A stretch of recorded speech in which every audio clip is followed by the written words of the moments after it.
சமோசா எப்படி செய்கிறதுன்னு பார்க்கலாம். ஒரு கப் மைதா, ஒரு ஸ்பூன் ஜீரகம், உப்பு 1/4 டீஸ்பூன், ஒரு ஸ்பூன் ஆயில் போட்டு நல்லா மசாஜ் பண்ணி வச்சுக்கலாம். தேவையான அளவு தண்ணி ஊற்றி மாவை நல்லா பிணைஞ்சிக்கலாம்.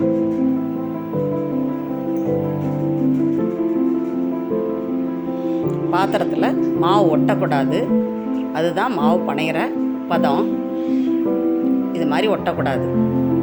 மாவு ஒரு 1/2 மணி நேரம் ஊற வைக்கலாம். 1/2 மணி நேரம் ஆயாச்சு, மாவு ஊறிடுச்சு. மாவு அமுக்குன்னா அது மாதிரி உள்ளே போகணும். ஒரு வாணலில் தேவையான அளவு ஆயில் ஊற்றிக்கலாம். 1 ஸ்பூன் சோம்பு, 1 ஸ்பூன் ஜீரகம், நறுக்கிய 2 வெங்காயம் எல்லாம் சேர்த்து நல்லா வதக்கிக்கலாம்.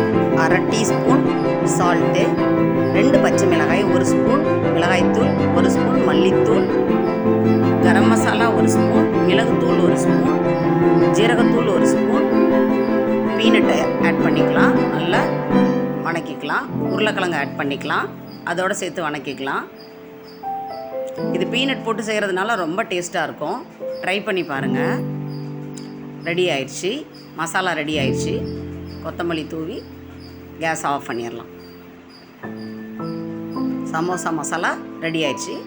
நம்ம இப்போ சமோசாவுக்கு தேவையான மாவை உருட்டிக்கலாம். ஓவல் ஷேப்பில் உருட்டணும்.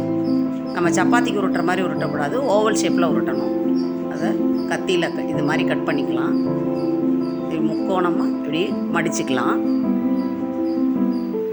இது மாதிரி நீங்கள் அமுக்கி விட்டாலே ஒட்டிக்கும். அந்த கார்னர்லாம் இது மாதிரி அமுக்கி விட்டாலே ஒட்டிக்கும். இதில் மசாலாவை 1 ஸ்பூன் மசாலா இது மாதிரி வச்சு இது மாதிரி மாவை நல்லா அமுக்கி விட்டுக்கோங்க. அப்போ தான் எண்ணெயில் பிரியாது, மாவு நல்லா பிரியாது. இது மாதிரி ரெடி பண்ணி வச்சுக்கோங்க.